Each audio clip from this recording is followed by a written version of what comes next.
And boys and girls, welcome to my channel. I'm for Classic and welcome to BenchART. So for today, what I do have in it is PES 2021 or Pro Evolution Soccer 2021. So this game it is developed by PES Productions and it is using their Fox engine, the same engine behind the latest Pro Evolution Soccers and also Metal Gear Solid 5. Alright, so for the settings I will be using the low preset, even knowing that it won't be enough to provide 60 frames per second for this game. So looking to the requirements, there is no mention on playing on an Intel graphic card. They only specify requirements for the GTX 670 or an AMD Radeon HD 7870. So no specification in here for Intel, so we already can tell that that will be bad news. But it will be that bad? Okay, so let's check it out, the performance that I did gather without recording, playing half of the time of a match. 5 minutes basically. So, and despite it was 5 minutes, the wall settings was a little bit, the wall settings with 80% of resolution, 50% of resolutions coming, I mean, it was a little bit more shorter because there was less one goal. But as you can see, the performance with the 50% resolution scaling and with the low settings, you can expect a performance overall above 60 frames per second. That is fine, although 50% of resolution scaling of 720p, it looks really bad, and it is even hard to spot where the ball is. So I decided that for me, the best way to play it was with 80% of resolution scaling, which is the default preset of the low settings.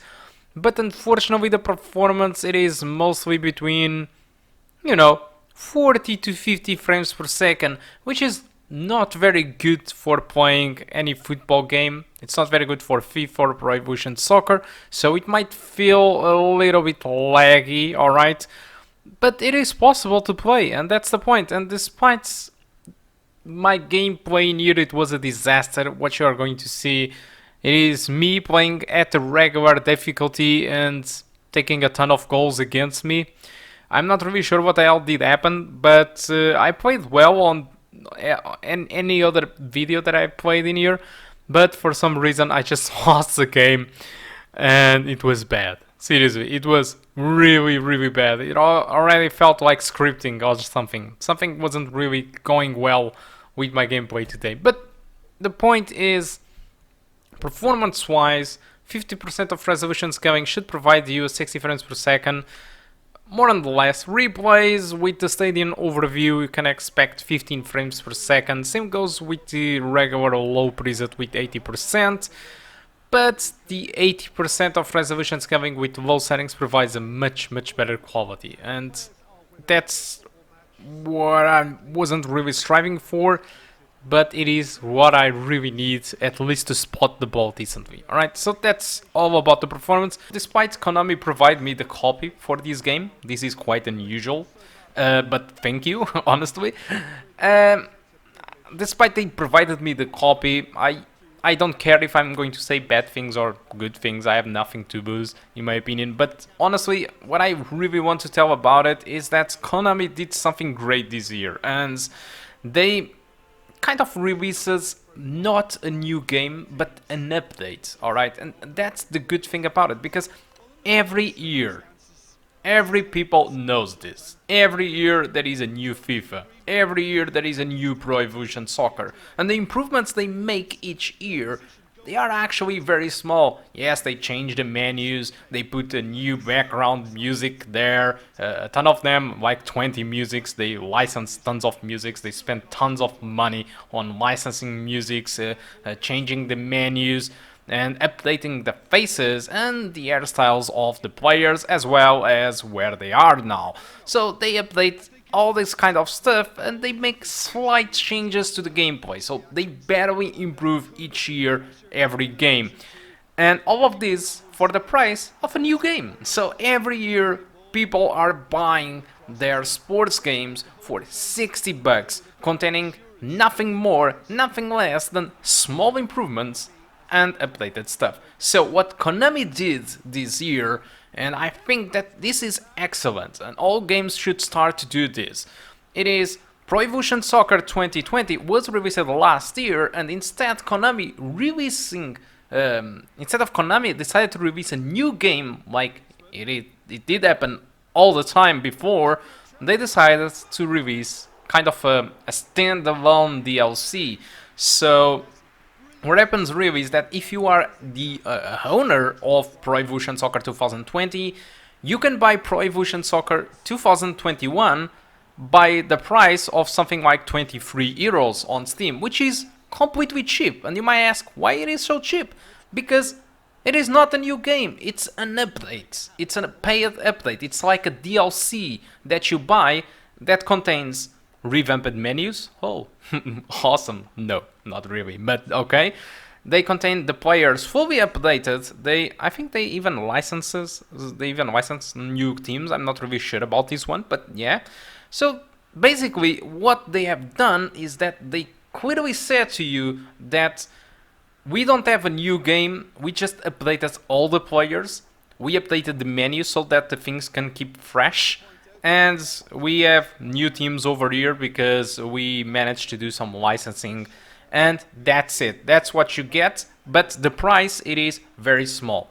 So I think this is a huge step in the right direction, in my opinion, because it is awesome. And also, if you are not the owner of if you are not an owner of the Pro Evolution Soccer 2020, but you want to buy Pro Evolution Soccer 2021, since I told you that this is some sort of DLC, you don't need to buy Pro Evolution Soccer 2020. You just need to buy Pro Evolution Soccer 2021, which will cost you 30 bucks, which is half of the price of a new game.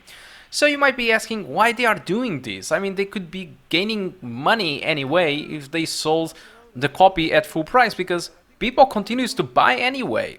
So the thing is, I do understand what Konami is trying to do. I'm not really sure how it is Konami fighting FIFA recently. I'm not really into sports games, but I always felt that FIFA had kind of an upper hand in licensing and probably more players than Pro Evolution. I'm not really so sure about this, so I'm just guessing that FIFA is probably doing better than Pro Evolution in sales, and Konami might want to try to pull some people into their game, and this is a very nice way of doing it, in my opinion, because it allows people to see, okay, so why I'm going to spend $60 each year when I can spend $60 in Pro Evolution Soccer and then buy updates by 23 euros, so it's much more cheap in comparison. Yeah, that's fine. That's one way to earn some new players into the game, because it's cheaper and it feels more honest, really, because FIFA will continue to release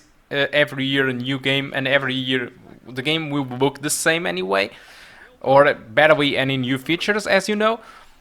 But I really think that the reason behind this, it is really because Konami wants to build a game that will be different. They want to distance themselves from this specific game, because a next generation is coming and they need to revamp tons of stuff for the next consoles, because, you know, this type of game sells more on consoles than on PC, so this is their main target. It is consoles. So PS5 and Xbox Series, they will be coming out with a much better hardware, and they need to upgrade their Fox engine, or they need to license any other engine, or they need to build a new engine. I don't know what the hell they are doing, but they are trying to get as much time as they can to create something great. I don't know, to at least have the time to create tons of features for their new game, so that can be something really flashy, you know. And I believe that's probably the reason, because doing this, they actually had 2 years to develop a new game, while FIFA, for example, they have 1 year to develop a new game. So having much more time, it will really help the development of Pro Evolution. It doesn't mean that the game is going to be great or better than FIFA or anything like it. It's not that I'm trying to say, but one thing it is for sure, Konami will have much more time to spare to evolve their game for the next generation than FIFA does. Alright, so that's just my opinion about it. I'm just very happy to see that at least they were honest this time around. They sold you an update for Pro Evolution 2020, which is exactly what I feel that every sports game does every year, but instead of they say that it is an update, it is a full new game for 60 bucks. So I'm very happy that Konami have done this. I'm not really sure if they are going to repeat this next year or not. I'm not really sure.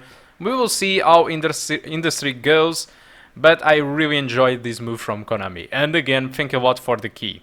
Alright guys, I think that's all that I want to talk about Pro Evolution Soccer 2021, which is exactly the same game as Pro Evolution 2020. The performance it is the same, alright? It's just they updated the game, and I think it was important to talk about it. Alright, guys, again, thank you a lot for watching, and I do hope to see you soon. Goodbye.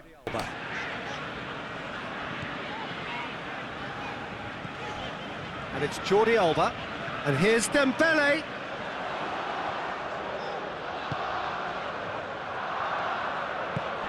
Roberto. Now it's Griezmann. Messi. Hits one! But not by that far. That's a little unfortunate. He had a lot of people worried then.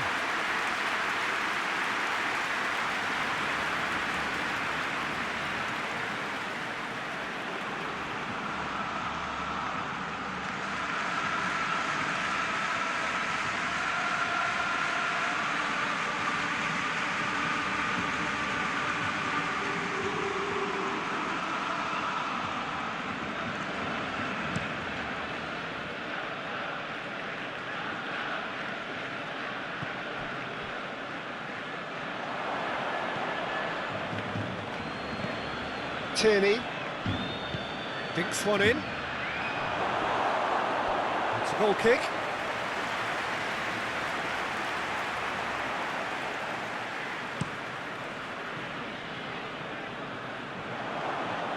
And that's been won straight back.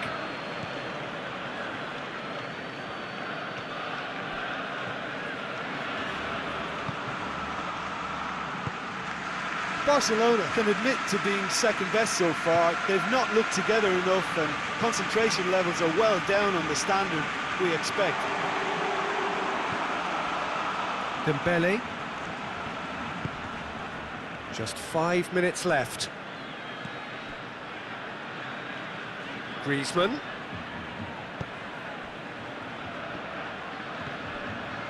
He's had that put on a plate.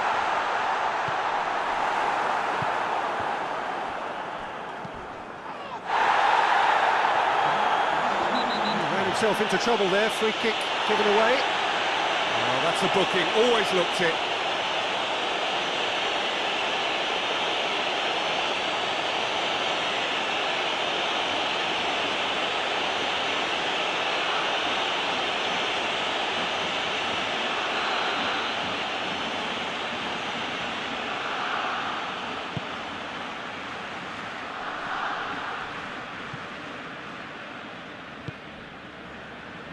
Philippe Coutinho.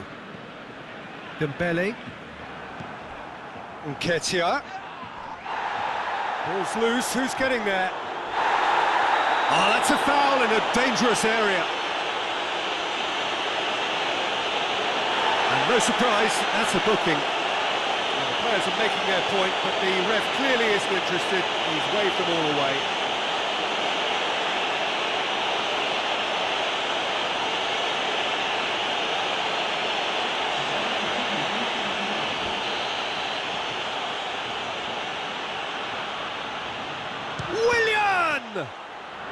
It's broken loose. He's got away. Oh, the ball's come loose. And the referee brings it to a close. No joy for the players, nor indeed for the loyal fans. It has ended in defeat. A thoroughly disappointing...